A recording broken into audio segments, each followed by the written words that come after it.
So hopefully this gives you some insight as to why we're in places that we're in and why did we decide to go to Philadelphia after we were just in Germany, because I think that's probably really confusing sometimes to you guys. And this also gives you some tips and tricks on how it is that we travel.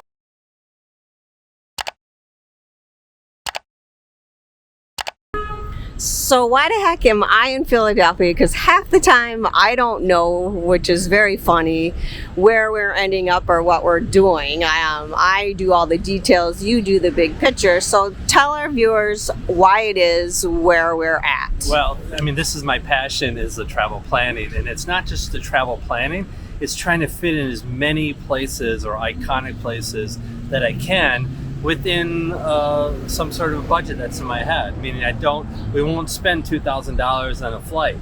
We'll then figure out other ways of getting there, or we'll just do a whole new destination. So in this case, which we've done this many times, and this is what I spend hours and hours on Google Flights. Literally every day I'm on Google Flights looking for cheap flights around the world that's open right now. But anyway, from most times flying internationally, it's cheaper to fly in and out of New York City.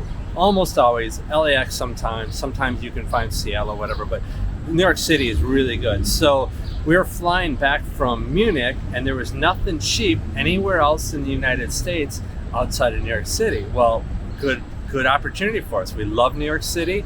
So we flew in there, saved, I don't remember how much it was, but a few $100s on flights. That then pays basically for the hotel, because we were $58 a night at the Leo House in New York City. From there, we took a train, which a train was like $25 a person, to Washington, D.C.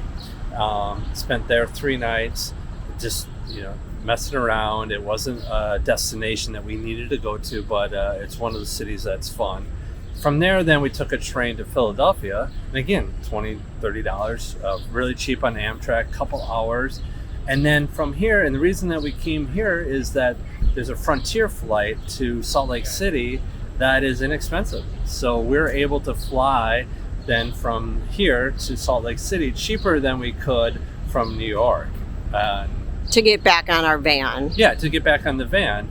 But the whole process is, and this only probably works for full-time travelers, because if you have 1 week, then you're like, no, I can't go to New York. I just have to fly back out of there. But even sometimes that works, because you fly in there and you save yourself $300-400, and now you're in the United States. So it's a domestic flight.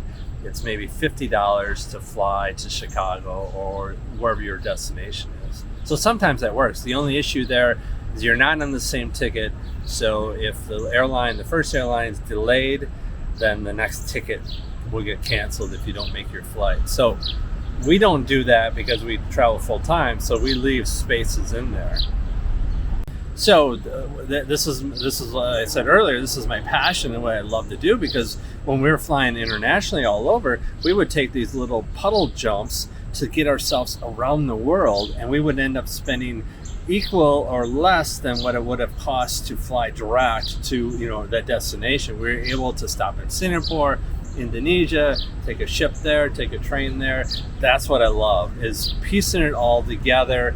We have time, we want to see all these places, and even if we've been there before, we want to go back again. So Google Flights is your friend. Make sure you look for cheap flights and not just where your bucket list is pointing you to.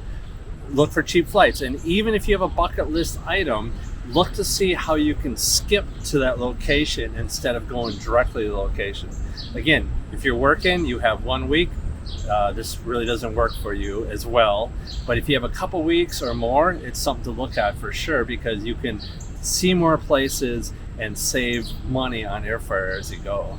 People would argue potentially that while you're spending money on the hotel, then when you're at the place, but what you're doing is offsetting the savings of the flight. Well, the thing is, for us, we're full-time travelers, so we're going to spend the money someplace. And sure, we have the van, but we don't want to be on the van all the time. The van is designed to be on periodically, at a month at a time or whatever. So we're going to pay for housing someplace, so it might as well be in New York City. And in this case, it's freaking $58 a night. I mean, that's free. I mean, even in the van, we go to a state park, it's $30 a night. So we kind of try and mix that in there, and we have known expenses. We have to provide housing for ourselves, and so it can be any place in the world. So hopefully this gives you some insight as to why we're in places that we're in, and why did we decide to go to Philadelphia after we were just in Germany, because I think that's probably really confusing sometimes to you guys. And this also gives you some tips and tricks on how it is that we travel. And if you're a full-time traveler, like on an RV now, and you have desires to do more travel international or domestic or mix it up, comment below. It's my passion. This is what I do. This is what I love. We have like $5,000 to $6,000 a month is what we spend, and for everything, insurance, the whole gamut. And many people have that money to travel like we do. So there's ways to do it that aren't expensive. Housing's not expensive. You have to come up with some sort of plan and a passion to do so, but you can do it, and it's fantastic. I mean, it's so nice. We love the van.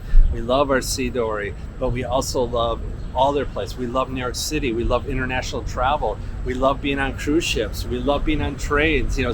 So you can do that with this type of process, that you use the destinations to get to your final point, and then enjoy the destination, or I'm sorry, the points before you get to your destination. Yeah, so certainly hit us up with questions if you have any other thoughts in mind as to how we travel, and how, I should say, Bob does all the planning for the big picture, because he could be a tour guide, and I know he doesn't want to be, but people have asked us to do that on several occasions because it comes so naturally and easy for him, and of course he loves to do it. So I think that's it. Any other thoughts from you for our viewers? That's it. Just follow along, because we'll go through more of this as we go. This is what we're trying to do, is just share our passion for travel and how we do it. And for me, it's partly doing it within some sort of framework budget-wise, and not just unlimited budget, and not just doing it for 1 year. No, we plan on dying doing this. So that's the goal. If you're wondering who this guy is behind us or in between us, he's the signer, one of the signers of the Declaration of Independence and the Constitution. So did you look at his name? Sorry, if you want to know who it is, we'll look at it and then comment, and then we'll let you know. Thanks for watching.